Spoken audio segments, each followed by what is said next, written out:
तो कैसे हैं आप लोग। फिर से एक बार स्वागत है आपका मेरे YouTube चैनल में।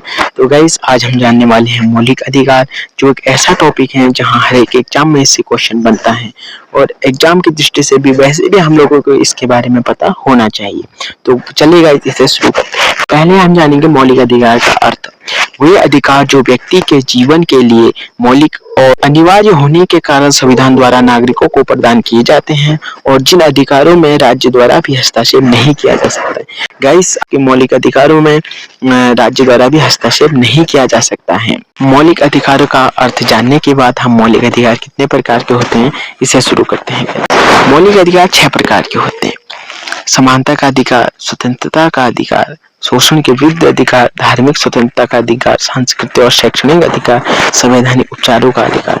गाइस हमारे वर्तमान संविधान में तो 6 प्रकार के मौलिक अधिकार हैं, लेकिन जो हमारे मूल संविधान में थे वो 7 प्रकार के मौलिक अधिकार थे। इसमें से 31वें अनुच्छेद से हटाया गया था, वो है संपत्ति का अधिकार। संपत्ति का अधिकार भी हुआ करता था पहले, अनुच्छेद 31 में इसका वर्णन था, लेकिन अब से 31 से हटाकर अनुच्छेद 300 के ए में रखा गया है। अब हम शुरू करते हैं समानता का अधिकार। समानता का जो अधिकार है इसका वर्णन अनुच्छेद 14 से 18 तक किया गया है। अनुच्छेद 14 कानून के समक्ष समानता। अनुच्छेद 15 में इस कहा गया है कि धर्म, नस्ल, जाति, लिंग या जन्म के आधार पर भेदभाव नहीं करना, यानी कोई भी व्यक्ति आपका धर्म, नस्ल, जाति या लिंग, जन्म स्थान के आधार पर आपसे भेदभाव नहीं कर सकता है। उसी प्रकार अनुच्छेद 16 में कहा गया है सरकारी नौकरी को प्राप्त करने का समान अवसर, यानी आप कोई भी व्यक्ति सरकारी नौकरी की तैयारी कर रहे हैं तो उसके लिए जो अवसर है वो सबके लिए समान एक सा अवसर है। उसी प्रकार अनुच्छेद 17 में कहा गया है, ये वेरी इंपोर्टेंट है, अस्पृश्यता का अंत या छुआछूत का अंत। अस्पृश्यता या छुआछूत का अंत मैंने कई बोर्ड एग्जामों में देखा गया है, अनुच्छेद 17 आता है कि इसमें पूछा जाता है अस्पृश्यता का अंत किस अनुच्छेद में वर्णन है, तो आप बता देंगे अनुच्छेद 17 में। उसी प्रकार अनुच्छेद 18 है, इसमें उपाधियों का अंत बताया गया है।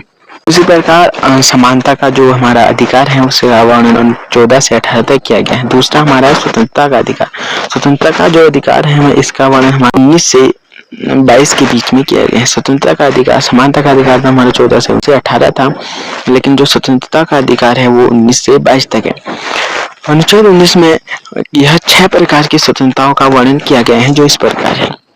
इसमें बताए गए हैं विचार एवं अभिव्यक्ति की स्वतंत्रता, यानी विचार एवं अभिव्यक्ति की स्वतंत्रता, अस्त्र शस्त्र रहित तथा शांतिपूर्ण सम्मेलन की स्वतंत्रता, यानी किसी भी व्यक्ति के पास अगर हथियार नहीं है यानी बिना हथियार रहित आप सम्मेलन कर सकते हैं।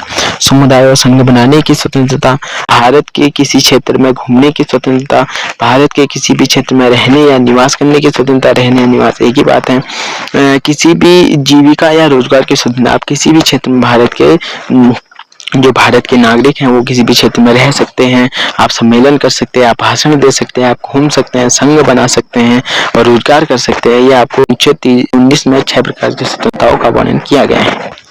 अब आता है अनुच्छेद 20।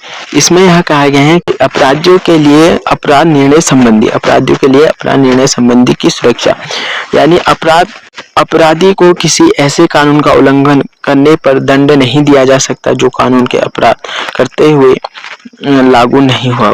इसी प्रकार दूसरा है किसी भी व्यक्ति को एक ही अपराध के लिए एक ही बार सजा दी जाएगी। जैसे मैंने आपको बताया है, जो उस अपराध की जो सजा होगी वही दी जाएगी, कोई दूसरी नहीं दी जाएगी।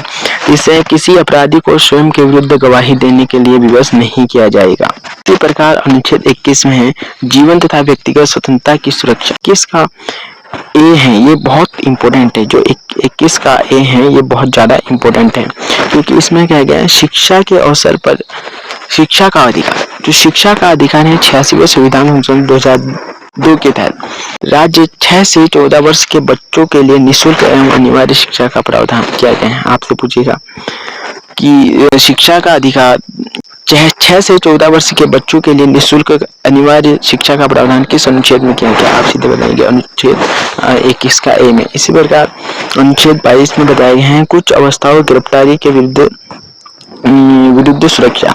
किसी भी व्यक्ति को उसके अपराध संबंध में बताना बिना बंदी नहीं बनाया जा सकता है, बिना बंदी नहीं बनाया जा सकता है। उसी प्रकार दूसरा कहते हैं अपराधी को अपने इच्छानुसार वकील को परामर्श लेने की छूट है।